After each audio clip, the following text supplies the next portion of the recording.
본문의 내용을 보면 다윗의 간절한 기도가 있습니다. 근데 이 기도는 승리의 기쁨을 노래하는 기도도 아니고 또 하나님의 인도하심에 감사하는 기도도 아닙니다. 이 기도는 역사를 주관하시고 섭리하시고 또 인도하시는 분이 하나님임을, 그리고 또 그런 하나님을 두려워해야 된다는 뜻을 포함하고 있는 기도입니다. 그리고 역사를 하나님 손에 맡겨야 된다라는 그런 믿음이 담겨 있습니다. 다윗은 이스라엘의 역사를 통해서 죄의 결과는 버림받는 것, 그리고 흩어짐이고 하나님의 노하심이라는 것을 너무나 잘 알고 있었습니다. 그래서 이 땅을 하나님께서 고쳐달라고 기도하고 있는 겁니다. 하나님께서는 분명한 원칙 가운데 이 세계를 통치하시고 다스리십니다. 하나님은 그때그때 다르게 움직이시는 것이 아니라 하나님의 질서가 있어요. 그리고 하나님께서도 그 하나님의 질서를 지키시면서 운행하시는 분이 우리 하나님이십니다. 과거는 미래의 거울이라는 말이 있어요. 그렇기 때문에 우리가 이 땅을 위하여 기도하기 전에 먼저 역사 속에서 일어난 하나님의 섭리를 보고 배우고 알 수 있다면 우리가 무엇을 위하여 기도해야 될지 더 분명해질 줄 믿습니다. 오늘 말씀을 통해서 이 땅을 향한 우리의 기도가 더욱 분명해지고 더 강건해지기를 주님의 이름으로 축복합니다. 먼저 이 땅을 다스리는 하나님의 섭리 가운데 하나는 죄의 결과는 파멸과 흩어짐이라는 것입니다. 오늘 본문 1절 말씀을 보면 흩으셨다라는 단어가 나오고 있습니다. 여러분, 흩으셨다라고 하면 역사에서 어떤 것이 기억나십니까? 우리는 바벨탑 사건의 흩어짐이 기억이 납니다. 현재 바벨탑이 위치하고 있었던 곳이라고 추정하는 곳에는 큰 신전이 하나 세워져 있습니다. 그 대사원이 지어져 있는데 그 높이가 47m라고 합니다. 7층 높이의 규모라 그래요. 지금은 뭐 7층 대수롭지 않게 여길지 모르지만 그 오래전에 7층 높이는 피라미드 구조로 지어졌으면 어마어마하게 넓고 높은 건물이었다는 걸 우리가 알아야 됩니다. 그리고 그 위에는 대사원 신전이 지어져 있었어요. 전설에 의하면 노아 홍수 사건 이후에 아브라함 때까지 약 400년 동안 니므롯이라는 사람이 정권을 잡고 있었습니다. 그런데 이 사람은 인류를 지배하기 위한 야망을 가지고 바벨탑을 건설했다라는 설이 있어요. 노아 사건 이후에 하나님은 인간이 어떻게 살아가는가 아마 유심히 보고 계셨을 거예요. 또 인간은 홍수 사건 위에 어떻게 하면 우리가 하나님의 심판을 피해서 살아갈 수 있을까 고민했을 겁니다. 그리고 그 결과 나타난 것이 바벨탑이라는 거예요. 그런데 이 바벨탑은 하나님의 말씀을 거역한 사람들에 대한 대표적인 하나님의 징계의 사건이 되는 것입니다. 또 본문 2절을 보면 주께서 땅을 진동하사 갈라지게 하셨다라는 말씀이 있습니다. 땅을 진동하시고 갈라지게 하셨다라는 이 말씀은 무엇을 우리에게 생각나게 하느냐면 출애굽 당시의 광야에서 하나님을 원망하고 그리고 모세에게 대항했던 고라 일당이 있었습니다. 그들은 고라는 레이지파로서 조상들에게 좋은 것을 물려받았던 사람이에요. 그럼에도 불구하고 하나님을 거역하고 하나님의 종 모세에 대해서 반기를 들었습니다. 그 결과 결국 지진이 나고 그 일가가 모두 땅속에 매몰되고 잠기고 말았습니다. 그래서 우리는 이 사건을 통해서 하나님에 대한 불평과 불만의 징계가 얼마나 무서운지를 배우게 되는 겁니다. 우리는 이처럼 성경 말씀을 통해서 잘못된 길로 가는 사람들, 그들의 마지막 결과가 어떻게 된다라는 것을 성경을 통해서 우리는 잘 알 수 있는 겁니다. 그들은 스스로 지혜롭다고 생각을 합니다. 그 순간 용감하게 생각하고 현명하게 판단하고 잘 생각했다라고 생각하면서 판단하지만 하나님의 뜻을 거스리고 생각하고 하나님의 뜻을 거스리고 판단 않고 걸어가는 길, 자기의 길을 걸어가게 되면 결국 모든 계획이 다 흩어지고 땅 속에 묻히는 비극의 결과를 맞이하게 된다라는 것입니다. 오늘 3절 말씀에 주의 백성에게 어려움을 보이고 비틀거리게 했다라는 말씀은 이스라엘이 하나님께 징계를 받은 역사를 말씀하고 있는 것입니다. 이스라엘 역사 속에서 죄의 결과로 나타난 것은 바로 포로 생활이었습니다. 여러분, 북이스라엘은 주전 722년 그 죄의 결과로 아수르의 포로가 됩니다. 그들은 하나님의 언약을 지키지 않았습니다. 그리고 죄를 짓는 것을 두려워하지 않고 하나님을 배반했습니다. 그 결과 그들은 죄에 대한 심판으로 아수르의 포로로 잡혀갔고 결국 망한 족속이 되었습니다. 남유다도 마찬가지입니다. 주전 587년에 결국 바벨론의 포로가 됩니다. 그리고 그들은 거기서 70년간 포로 생활을 하고 하나님의 은혜로 겨우 돌아오게 되는 것입니다. 여러분, 하나님 앞에서 죄의 결과는 모두가 파멸이고 흩어짐이었습니다. 그러나 하나님께서 다스리는 또 다른 원리가 하나가 있습니다. 그 섭리는 뭐냐면 하나님의 말씀을 따르는 민족에게는 하나님께서 친히 호의하시고 앞서가시며 행하셨다라는 것입니다. 이사야 52장 12절 말씀을 보면 하나님께서 그의 백성을 인정하시고 도우실 때에 여호와께서 너희 앞에 행하시며 그리고 너희 뒤에서 호의하시리라는 말씀이 있습니다. 우리가 잘 알듯이 하나님께서는 이스라엘 백성을 광야 땅으로 인도하실 때에 구름 기둥과 불 기둥을 통하여서 친히 호의하시고 인도하셨습니다. 그리고 가나안 땅에 당도하기 전에는 왕벌을 보내서 히위 족속과 가나안 족속과 헷 족속을 하나님께서 먼저 가셔서 쫓아내시며 행하셨다라고 기록하고 있습니다. 여러분, 출애굽 사건의 모든 일들은 사실 이스라엘 백성들이 감히 상상도 할 수 없는 그런 일이었어요.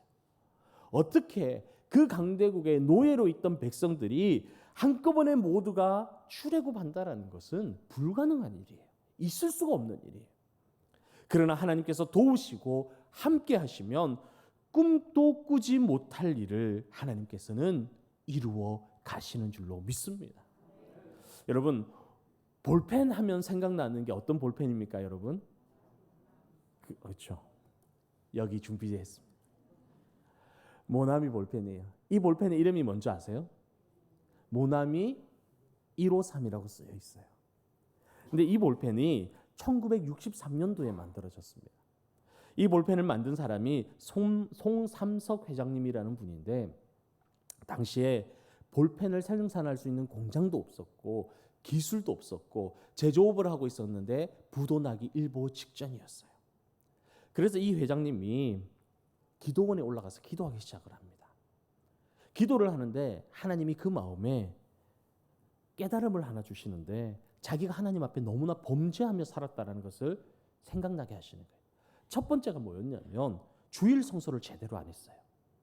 피곤하다는 이유로, 바쁘다는 이유로 하나님의 말씀 앞에 서지를 않았던 거예요. 그래서 하나님 앞에 약속합니다. 하나님, 이제부터 주일 성수하겠습니다. 어떤 일이 있어도 하나님의 약속이 먼저인 걸 기억하고 그 약속을 지키기 위해서 주일 성수하겠습니다. 두 번째, 하나님이 생각나게 하시는 게 뭐냐면 11조를 안 했어요. 하나님이 주신 물질인데 다 자기 건 줄 알았던 거예요. 그래서 11조를 하지 않으니 이건 뭐예요? 하나님과의 계약이 파괴된 거예요. 그 하나님이 복을 주실 이유가 없잖아요. 그래서 하나님 앞에 작정합니다. 하나님, 이제부터 작은 것이라도 11조 하겠습니다. 그리고 세 번째 하나님이 생각나게 하신 게 뭐냐면 새벽 기도하지 않은 거예요. 자기가 하나님 앞에 기도하지 않는 죄를 범하고 있었던 거예요.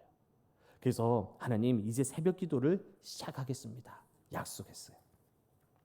그리고 난 다음에 하나님의 말씀을 읽고 있는데 요한복음 21장 1절에서 14절 말씀 가운데 하나님이 영감을 주시는 거예요.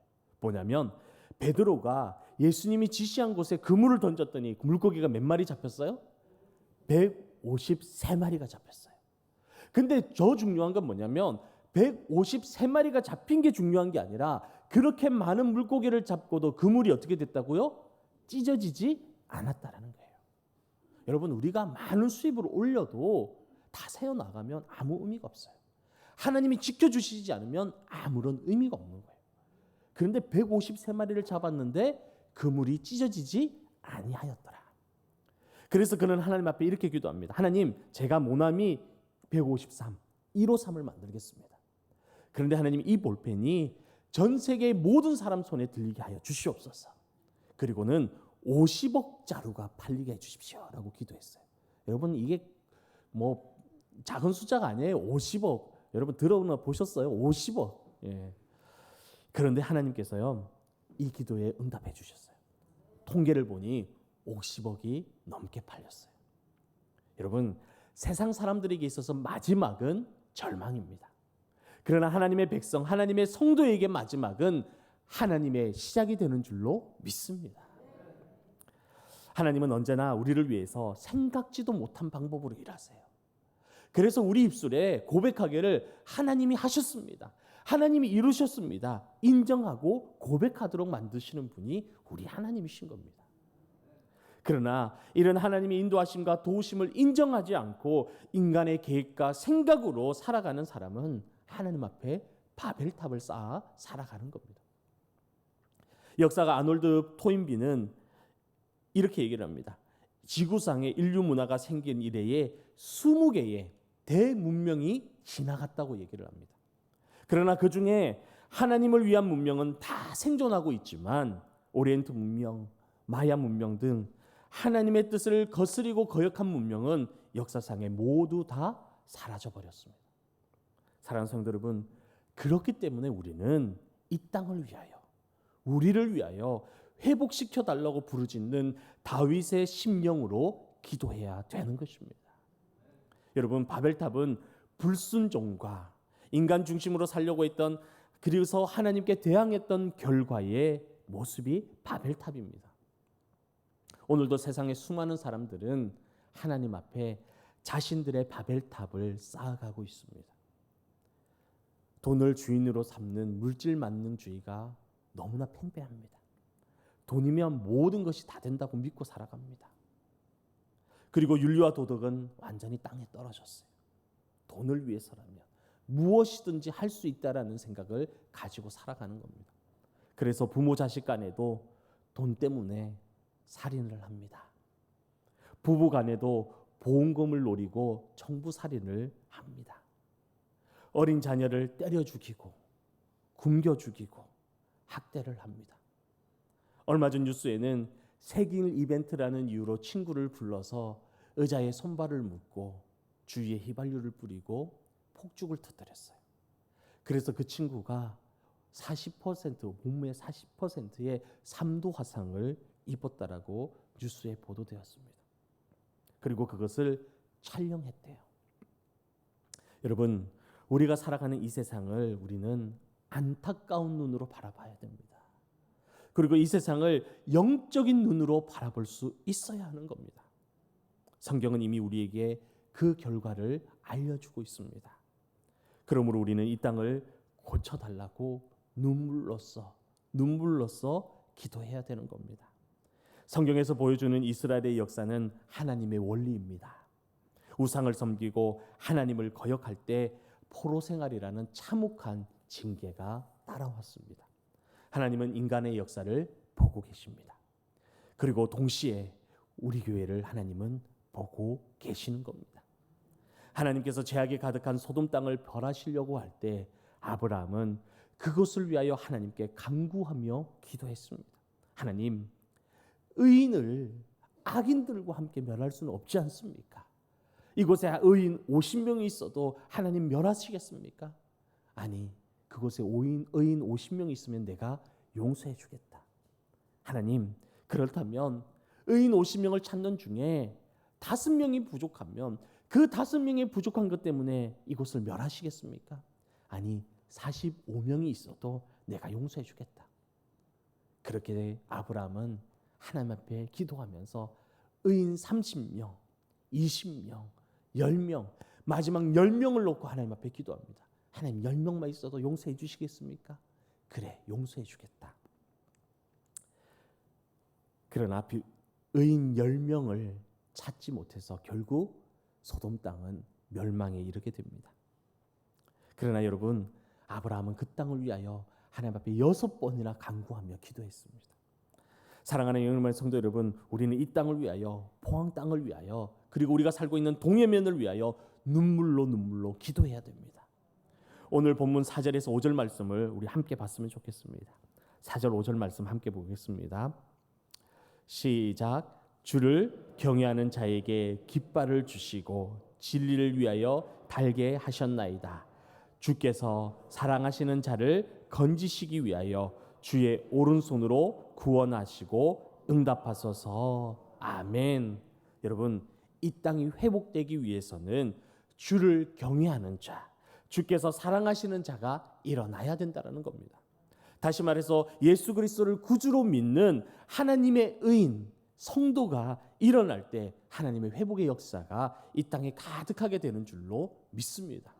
사랑하는 영혼만의 성도 여러분, 하나님이 이 땅을 손대 주시면 회복되는 겁니다. 고침을 받는 겁니다. 새로운 역사가 일어나게 되는 것입니다. 마찬가지로 우리의 가정, 하나님이 손대시면 회복되고 일어나고 하나님의 축복의 길로 걸어가게 되는 줄로 믿습니다. 다윗과 같이 우리도 하나님의 인도하심과 도우심을 간구하며 이 땅을 고쳐달라고, 우리의 가정을 고쳐달라고 기도하는 믿음의 의인들 되시기를 주님의 이름으로 축원합니다.